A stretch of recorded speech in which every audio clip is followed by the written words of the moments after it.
Era el amanecer del 4 de diciembre de 1912. El relato de un incendio, una iglesia y un rescate milagroso. El incendio inició a las 4:06 de la mañana. En la biblioteca del sótano, la sala usual de reuniones del Club de Fumadores de los Caballeros de Colón, de la Iglesia Católica Romana de San Felipe Neri, en el Bronx de Nueva York. Un transeúnte, viendo las llamas, encendió la alarma tocando la campana de los alimentos del refectorio clerical contiguo. Minutos después, una multitud de curiosos se agrupó en la calle siguiente, mientras el Departamento de Bomberos de Nueva York se reunía en el Boulevard Grand y el Concourse frente al este de la calle 202. El jefe de bomberos, Barrett, movilizó a su equipo a la parte trasera del edificio y comenzaron la tarea de contener el fuego amenazador. A las 4:21 de la mañana, el jefe de bomberos Barrett ordenó a sus hombres que, debido a que el fuego estaba avanzado, nadie podía entrar a la iglesia. Las posibilidades de sobrevivir adentro de la iglesia San Felipe Neri eran mínimas.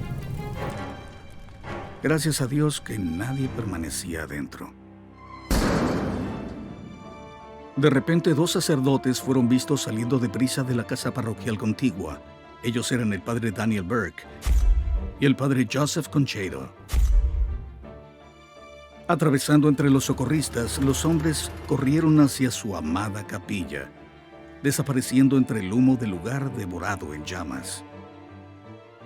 Ninguno esperaba su regreso. Milagrosamente, unos momentos después, los dos sacerdotes salieron. El padre Burke llevando un objeto envuelto en un pañuelo, y el padre Conchedo, a su lado, con una vela encendida en su mano. ¿Qué era lo que estos hombres intentaban salvar aún a riesgo de sus vidas? ¿Qué era aquello?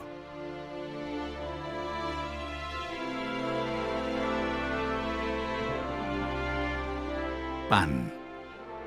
Por favor, díganme que no se trataba solo de pan.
Dos sacerdotes regresan corriendo adentro de un edificio en llamas para rescatar la Eucaristía mientras todos intentaban escapar. Increíble, ¿cierto? Pero quizás no. Quizás fue lo más lógico que podrían haber hecho. Siglo III. Imperio Romano. Tarcisio, un muchacho de 12 años, viviendo en el tiempo de las persecuciones romanas. Tarcisio fue enviado con la Eucaristía para darla a los cristianos condenados a muerte. En su camino lo detuvo un grupo de muchachos. Descubrieron que era cristiano y querían saber qué llevaba. Tarcisio se resistió. La pandilla enfurecida lo golpeó para que revelara sus misterios sagrados. Nunca lo hizo. Fue golpeado hasta morir. 1581, Inglaterra. Durante el reinado de la reina Isabel I, se consideraba una traición el celebrar la misa. Para empeorar las cosas, existía una recompensa por la cabeza de un sacerdote. A pesar de esto, Edmund Campion, un hombre inglés, viendo a sus compatriotas siendo privados de la Sagrada Eucaristía, viajó secretamente a pie hacia Roma para unirse a los jesuitas.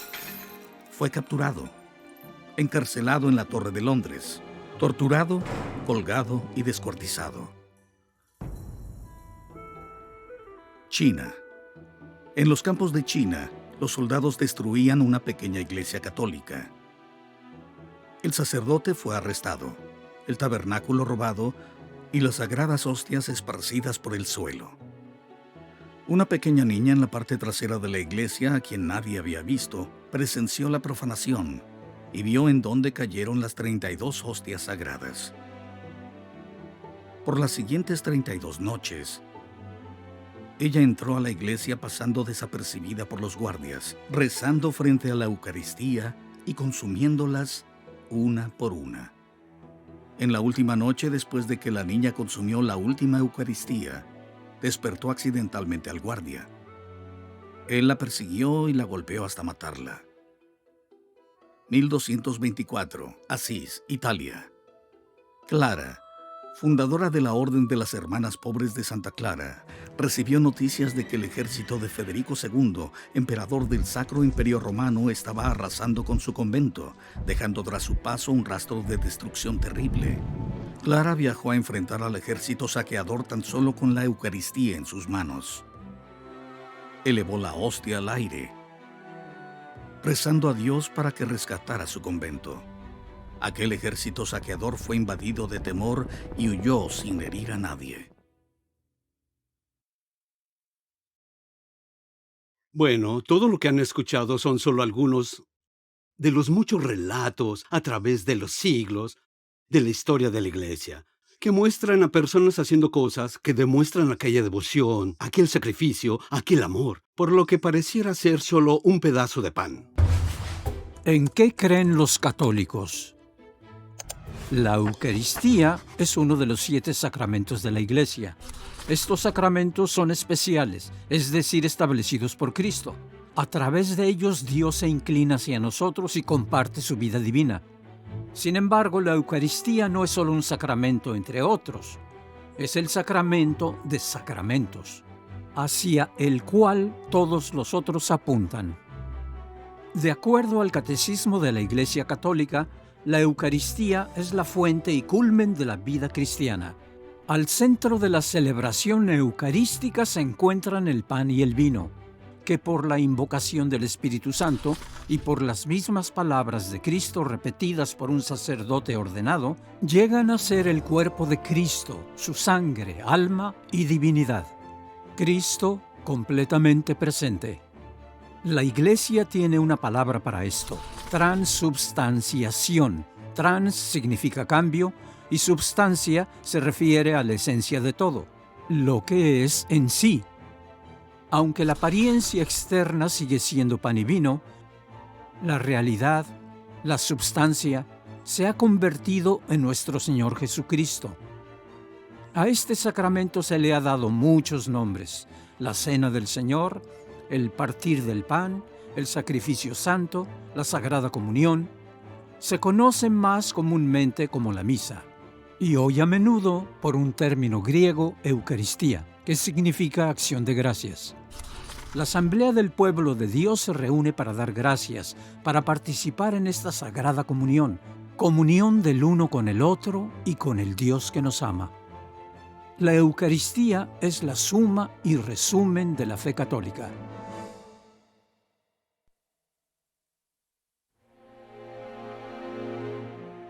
La Eucaristía es el cuerpo, sangre, alma y divinidad de Dios.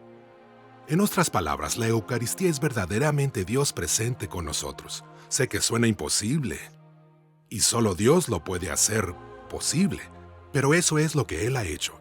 Y si lo analizas y reflexionas en las Escrituras y en la historia de la Iglesia, verás que la Escritura y la tradición apuntan y se unen en esta gran verdad. Esta verdad que es tan hermosa, acerca de un Dios que es tan bondadoso que se entrega a sí mismo y se hace presente y disponible para ti y para mí.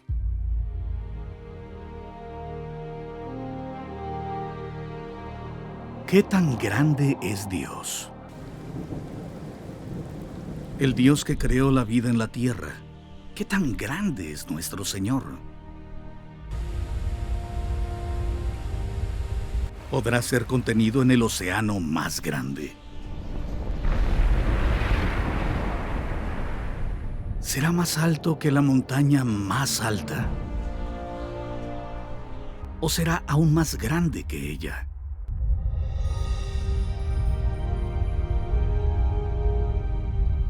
El Dios que creó el sol, la luna, cada estrella en el cielo. ¿Habrá acaso un límite para el alcance de su poder? ¿Y los detalles?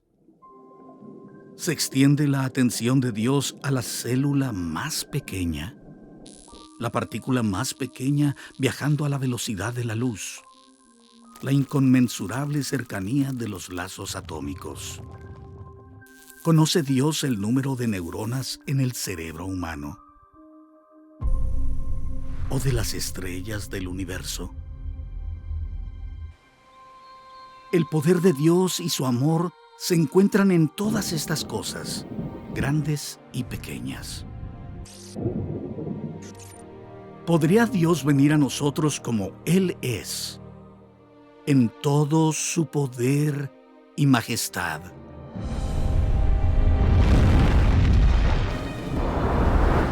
Sí podría. Pero en su lugar, a través de su amor por nosotros, Él elige a través de la historia venir a nosotros en formas que podemos entender. En una nube, en una voz suave, como un niño nacido en un pesebre, en una aldea pequeña. Él viene a nosotros por medio de estos símbolos humanos tangibles y modestos, pan y vino.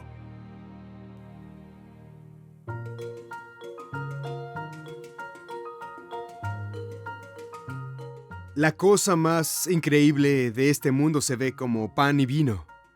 Y a veces podemos ver este sacramento y pensar que se ve como pan y vino. ¿Por qué escogería Dios conectar su vida misma a nosotros a través de estas cosas?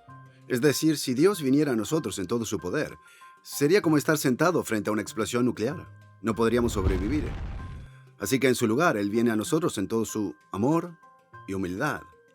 A través de la historia de salvación, a través de todo el Antiguo Testamento, vemos que el pan aparece de formas maravillosas y milagrosas. El pan cae del cielo, el maná durante el tiempo del Éxodo. El pan, el símbolo de vida, aparece en el tabernáculo y en el templo a través del Antiguo Testamento.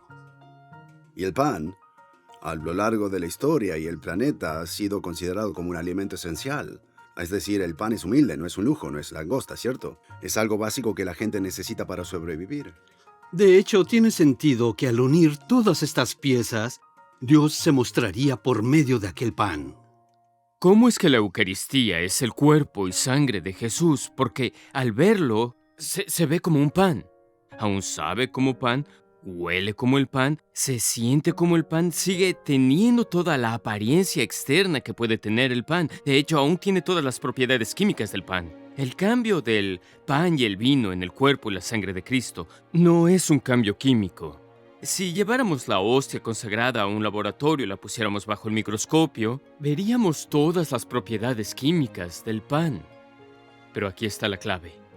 Detrás de las apariencias externas del pan y el vino, detrás de las propiedades químicas del pan y el vino, Jesús está presente. Su propio cuerpo y sangre, el pan y el vino son cambiados a su cuerpo, sangre, alma y divinidad.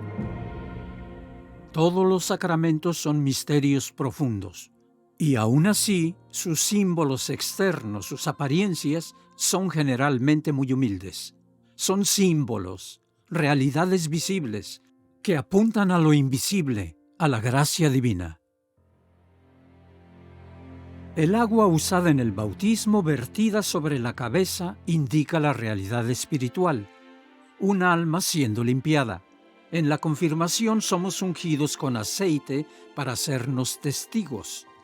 Las cosas naturales apuntando a las realidades sobrenaturales, eso es lo que hace Dios. Él llega a nosotros en formas que podemos entender. En la Eucaristía comemos el pan humilde, algo que hacemos todos, algo que todos entendemos. Estos símbolos externos humildes, pan y vino, símbolos del sustento físico, apuntan a un alimento espiritual que necesitamos para vivir.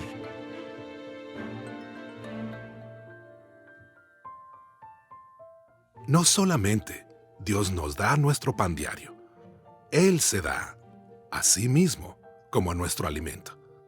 Pero aún hay más. Nos estamos perdiendo el significado del alimento. Sí, Dios nos nutre, pero los alimentos son más que eso. Pero en el mundo moderno tendemos a no captarlo porque no entendemos lo que los alimentos significaban en los tiempos bíblicos. Típicamente pensamos en comer de la misma forma en que lo hacemos con otras cosas. Lo pensamos de una forma muy pragmática y eficiente. Creo que en nuestra mente pensamos que la única razón por la que debemos comer es porque nuestro cuerpo necesita calorías. Siempre estamos llevando la cuenta de esas cosas, lo cual no es el verdadero significado de alimentarse. Especialmente en nuestra propia nación. No entendemos esto. El almuerzo consiste en algo rápido que comemos en nuestro escritorio, pero aún en nuestro auto. La comida está desconectada de la otra gente. 60% de nosotros comemos comida rápida al menos una vez por semana. Tenemos cenas precocinadas, autoservicios, fotografiamos la comida en Instagram. Todas estas cosas harían que la gente del mundo antiguo se estremeciera. La gente en la época de Jesús entendía los alimentos de una forma diferente a nosotros. Los alimentos no se trataban de la eficiencia o de consumir las calorías necesarias. Primordialmente, los alimentos se trataban de la convivencia con otros. La comida iba más allá de solo alimentarse. Se trataba de compartir la vida con otras personas. Se trataba de tener una comunión más íntima, un lazo, una relación profunda que comenzaba en esa mesa. Es decir, si vemos los evangelios, podemos ver numerosos ejemplos de Jesús departiendo en la comida con sus discípulos. Compartir los alimentos juntos significaba departir en amistad. La comida significaba mucho. Y vemos historias, ejemplos y pruebas de todo eso a través de toda la historia de salvación. El Cantar de los Cantares trata primordialmente acerca de la intimidad entre Dios y su pueblo. ¿Qué crees que incluye? Una comida. El Salmo 23 describe al Señor preparando una mesa para nosotros. Incluso el cielo se describe como un alimento. Pienso en Mateo capítulo 8, versículo 11, donde vemos el cielo descrito como el sentarse a la mesa con los patriarcas judíos del Antiguo Testamento, hombres como Abraham, Moisés y Josué, compartiendo los alimentos. Cuando hablan de comida en las Escrituras, no pienses en el concepto moderno. Los alimentos tienen un significado más profundo. Demuestran comunión. La idea es que al estar sentados a la mesa, el mismo alimento que está entrando en tu cuerpo está entrando en el mío. Y eso simboliza un lazo profundo entre nosotros, un compartir de vida y comunión juntos. El efecto de esta comida en comunión nos hace hermanos y tener una amistad estrecha. Y eso es lo que quiere Dios hacer con nosotros en cada Eucaristía. En el alimento eucarístico, Él no solo quiere nutrirnos, Él quiere tener una íntima y profunda unión con nosotros, quiere profundizar su unión con nosotros en cada Eucaristía. ¿Y por qué querría Dios tener esta clase de comunión con nosotros? Bueno, primero, como nos enseña San Juan en el Nuevo Testamento, Dios es amor. Padre, Hijo y Espíritu Santo han estado compartiendo este amor por toda la eternidad, el uno con el otro. Son una comunión de personas divinas. Segundo, Dios nos creó por amor. Él nos creó de la nada, aunque no tenía que hacerlo. Sin embargo, Él nos hizo por amor a nosotros. Y no solo para vivir en las afueras del universo, alejados de Él, alejados de cualquier cosa importante, sino al contrario. En tercer lugar, Dios nos creó para compartir su amor con nosotros, para que compartiéramos su vida y su amor, para que pudiéramos ser invitados a la comunión de las tres personas divinas para toda la eternidad. Ese es nuestro Dios, el Dios que es amor.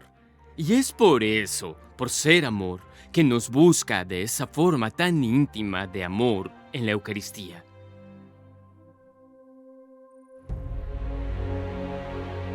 ¿Quién es Dios? Esa es la pregunta importante.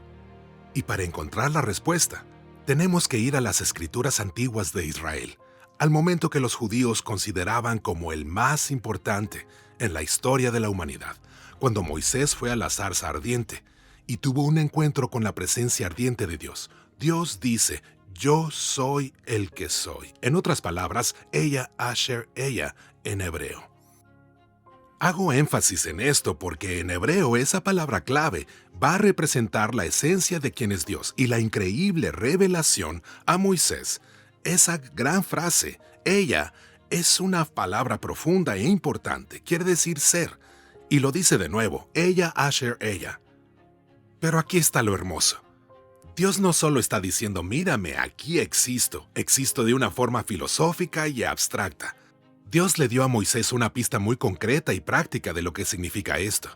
En Éxodo capítulo 3, Dios llama a Moisés para regresar a Egipto y para enfrentarse al malvado faraón. Y Moisés le contesta, ¿quién soy yo para ir ante el faraón? Y Dios le da a Moisés una respuesta increíble. Él dice, no importa quién eres, Moisés, importa que estoy contigo. Y esa es la promesa, ella y Mac. Al decirle a Moisés, yo estoy contigo, ella y Mac, y ahora él dice, ¿quién soy? ¿Cuál es mi nombre? ¿Cuál es mi esencia? Ella, Asher, ella. En otras palabras, soy el Dios de la existencia, pero no la existencia abstracta. Soy el Dios quien es presencia. No solo soy, estoy presente contigo. Esas son las buenas noticias que le dan a Moisés el coraje para enfrentarse a un rey malvado. Y son las buenas noticias que son evidentes a través de la historia de las Escrituras, que Dios está con su pueblo. Desde las primeras partes de la Biblia hasta el final, es muy claro que Dios desea estar con su pueblo. Le vemos caminando con Adán y Eva en el jardín en la parte fresca del día. Pero más que eso, cada vez que establece un pacto con su pueblo, cada vez que les visita y les recuerda su pacto con ellos, escuchamos algo con frecuencia. Caminaré entre ustedes. Yo seré su Dios y ustedes mi pueblo. Una y otra vez, el Señor expresa su deseo de ser uno con su pueblo, de habitar en medio de ellos. Las Escrituras son claras en que Dios deseaba estar con nosotros, habitar con nosotros. Pensemos en la zarza ardiente, la columna de fuego de noche, columna de nube de día, el arca del pacto, el templo mismo. Él quería estar con nosotros de una forma única y muy real. Cuando estudiamos esta clase de cosas, las vemos como presagios. Son señales que apuntan a algo más. Son como ecos en reversa.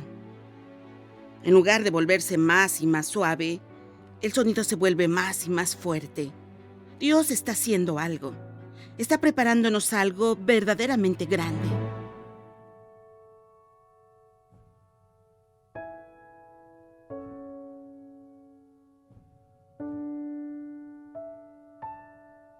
La culminación y cumplimiento del anhelo de Dios de estar con nosotros se revela completamente en Jesús.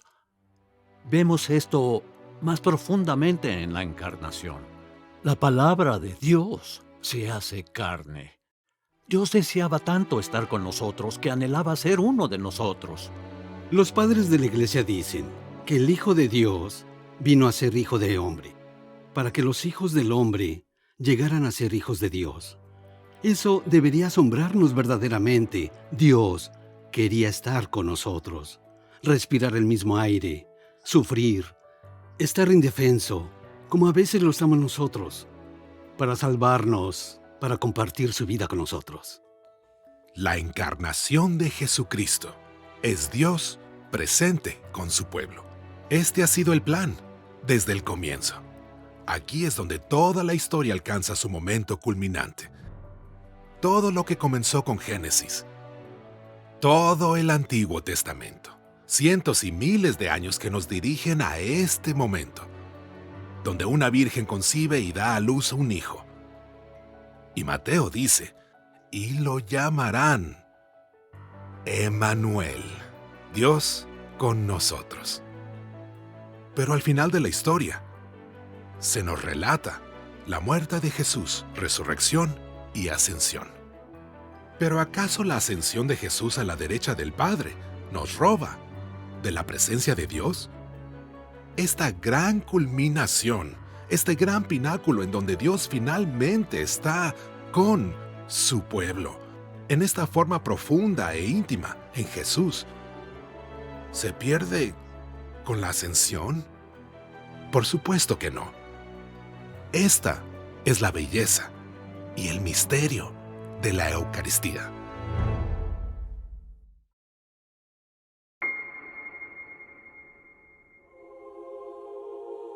Porque él mismo la noche en que iba a ser entregado tomó pan, y dando gracias lo bendijo, lo partió y lo dio a sus discípulos diciendo: Tomen y coman todos de él, porque esto es mi cuerpo, que será entregado por ustedes.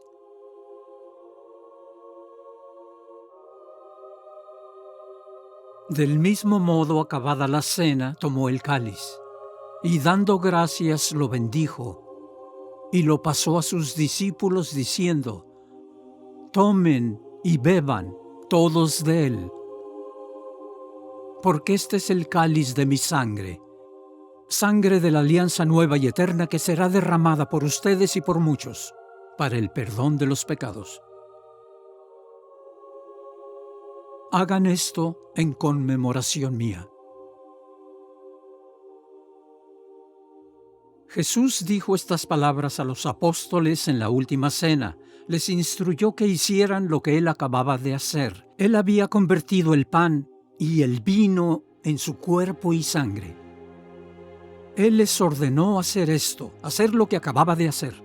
De los apóstoles a los obispos y a los sacerdotes a través de los siglos, por 2000 años. Cuando vas a misa,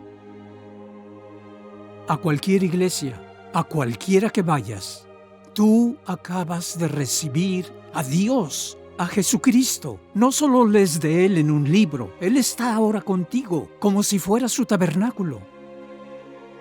Y luego al terminar la misa, Él dice: ve en paz.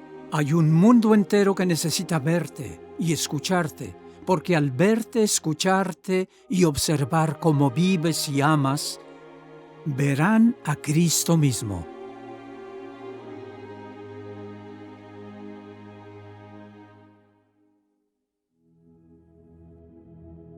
Al estudiar lo que es la Eucaristía, la pregunta necesaria no es qué es la Eucaristía, sino quién es la Eucaristía.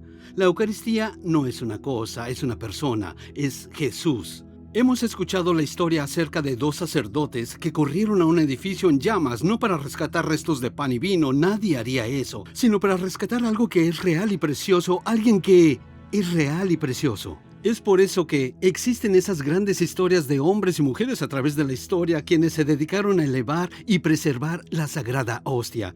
Es por eso que nuestras iglesias tienen momentos separados para la adoración. Es por eso que en cada iglesia católica alrededor del mundo existen tabernáculos con veladoras encendidas enseñándonos que hay alguien esperándonos. Pensemos en esto. El Dios y el Señor del universo, el Creador, tan poderoso como Él es, tan infinito como Él es, tan eterno como Él es, tan santo como Él es. Aún así, vemos que se humilla, haciéndose a sí mismo presente.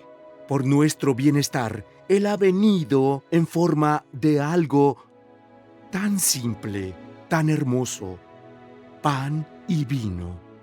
Algo que podemos comer y nos da fuerza para la jornada, pero también es algo que podemos guardar y llevar con nosotros.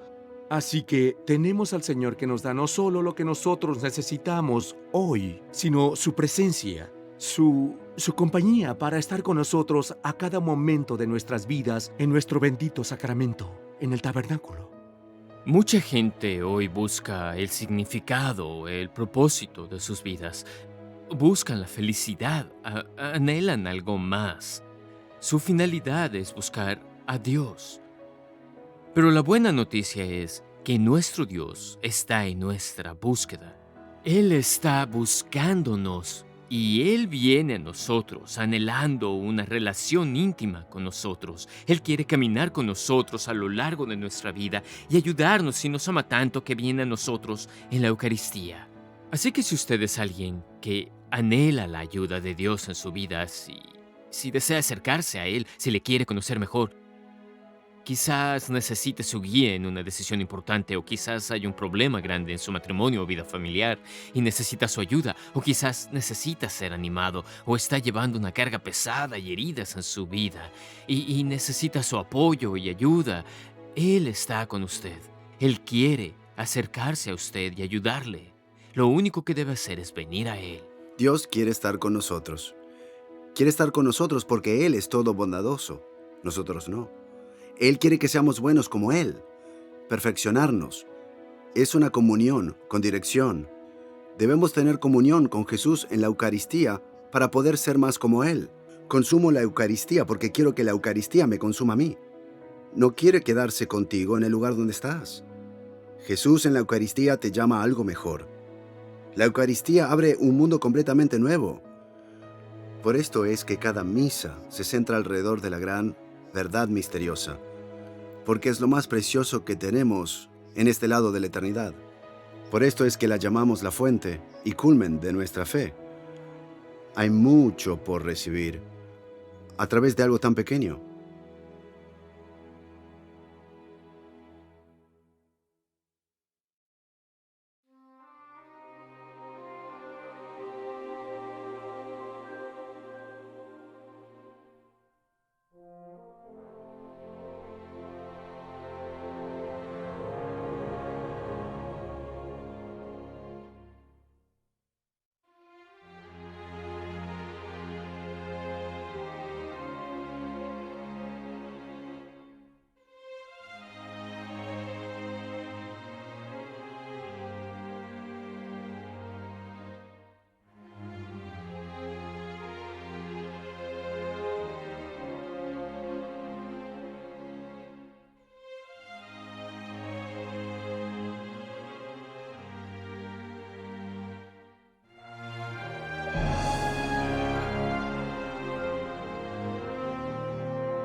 Nunca había estado en misa, nunca había querido ir a misa. Yo, como presbiteriano, tenía muchas ideas erróneas.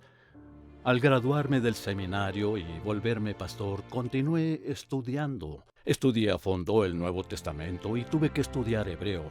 Inicié el griego, etc. Y mis estudios comenzaron a apuntar a los inicios de la iglesia. Pero empecé a preguntarme, ¿qué otras riquezas, si hay alguna, que aún podría encontrar en la misa católica? ¿Algún rastro, un remanente? Noté que había una misa entre semana, en una capilla subterránea. Antes de mediodía bajé unos escalones, recuerdo haber pasado junto a la fuente de agua bendita, no estaba listo para mojar mis dedos, pero tomé una posición en la banca de hasta atrás. Cuando la campana sonó, el padre salió, vi que todos se pusieron de pie y escuché muy atento y, desde la orilla de mi asiento, oí a un sacerdote católico pronunciar las palabras de la consagración por primera vez. Y mientras oía la oración empecé a darme cuenta. Nunca había oído esto antes, pero cada parte me era familiar.